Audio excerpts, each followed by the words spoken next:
Ele é médico, psiquiatra, psicoterapeuta e professor de saúde mental, professor universitário.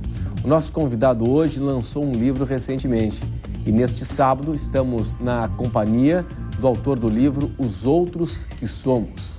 É o Dr. Erci Soar.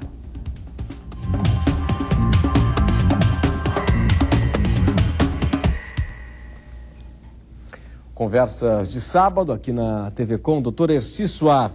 Os Outros que Somos, dilemas da identidade contemporânea, que eu mostro aqui para o nosso telespectador. Doutor, a gente vai mal, né? Vamos mal em alguns sentidos, mas não em todos. Esse é um dos aspectos que eu tento deixar claro. Eu sou otimista. Nós tendemos a sempre lembrar do que era bom em outros tempos e não daquilo que era ruim. Até nesse último filme do Woody Allen, né? Eu não me lembro qual é o nome que eles dão. Meia-Noite em Paris, o filme. Meia-Noite em Paris, que há um diálogo a respeito disso, e o filme é sobre isso, né? Uma idealização do passado, né? Ah, como era legal aquela década de 20 em Paris e tal. Em alguns aspectos, o ser humano contemporâneo vem se apresentando problemático, mas há outros aspectos em que nós melhoramos muito. Se você for pensar que, mesmo no Brasil, há quase um século atrás, ainda existia escravidão institucionalizada, né? A condição das mulheres, das crianças, no contexto familiar, o que era a vida da mulher, o quanto estava subjugada. Era um horror, né? Era um horror, né? As crianças, né? O quanto podiam ser maltratadas ou, a pretexto da educação, serem agredidas, né? Fisicamente. Então, tanta coisa, o próprio cigarro, né? Que os próprios médicos faziam propaganda de cigarro. Nós temos evoluído tanto a sociedade como um todo, eu digo, né? Especialmente as sociedades mais evoluídas. Pois né? O senhor faz uma referência ao filme do Woody Allen, a gente não combinou isso aqui nessa entrevista. Eu assisti 2 vezes esse filme, sou fã do Woody Allen, né? Uhum. E eu lembro bem dessa passagem, né? Os 2 atores em cena, e aí um deles está dizendo, não, mas essa época, a época dos anos 20, né, em Paris, é a melhor época de todas e tal, a melhor época que Paris já teve. E a personagem daquela época diz, não, o melhor era antigamente. Era no final do século passado, com os... É uma tendência, né? Mas então nós temos, doutor, aí uma tendência, quando a gente vem com esse pensamento de que, não, mas melhor era antigamente, enfim, é uma fuga do presente isso?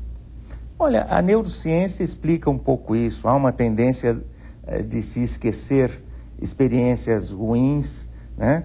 E de se valorizar apenas as experiências boas. Vou lembrar aqui um amigo comum nosso, o Jurandir Macedo, que, por sinal, está lançando agora um livro muito importante sobre finanças cognitivas, e que ele estuda muito a questão do comportamento dos investidores, né?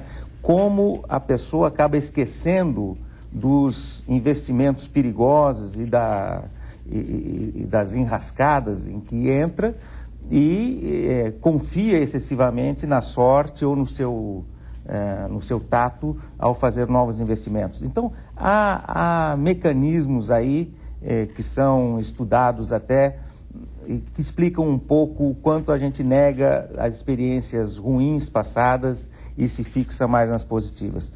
Mas não há dúvida, eu não quero deixar isso passar batido, que há aspectos da cultura e aspectos da identidade contemporânea que são muito problemáticos, não há dúvida disso. Pois o senhor fala aqui no capítulo 3, no 3º capítulo, chame o psiquiatra, narcisismo, tristeza, luto, depressão, velhos e novos medos. Você tem fome de quê?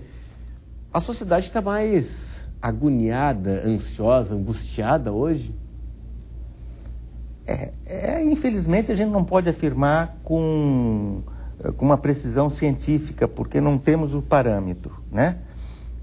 Mas não há dúvida de que existem alguns algumas doenças da contemporaneidade, né?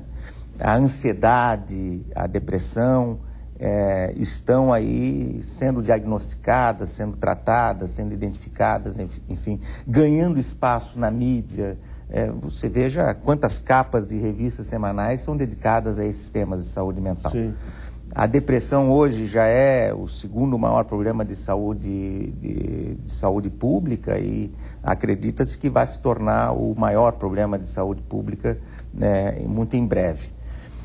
É difícil saber se está diagnosticando mais, né, os problemas que antes não eram diagnosticados, se sabe mais a respeito de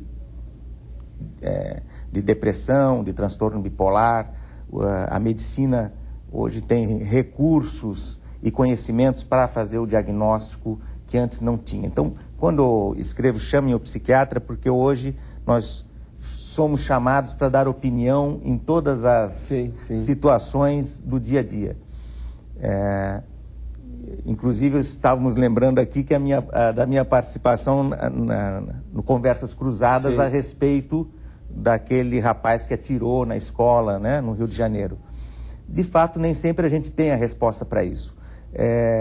E também não temos certeza se o número de diagnósticos cresce porque estamos mais aptos a diagnosticar, se porque tem mais pessoas efetivamente doentes, ou se porque mais pessoas recebem o diagnóstico em função de outros problemas que não seriam médicos. Sim. Muitas vezes na saúde pública, nos ambulatórios médicos, nos postos de saúde, pessoas procuram com problemas que são sociais e acabam recebendo o diagnóstico de um transtorno depressivo. Agora, doutor Erci Soares, um assunto para daqui a pouco, depois do intervalo. A sensação que tenho é que as pessoas têm mais urgência em tudo hoje, né? A urgência em ser feliz, a urgência em resolver os seus problemas. Um casamento, por exemplo, né? Um casamento é perecível, né? Hoje a gente percebe que na primeira briga, vários casamentos, eles desmoronam, enfim, né? E se é para terminar, que termine, enfim. Mas vamos falar sobre isso daqui a pouco, depois do intervalo, sobre essa necessidade, sobre essa urgência pela felicidade. Até já.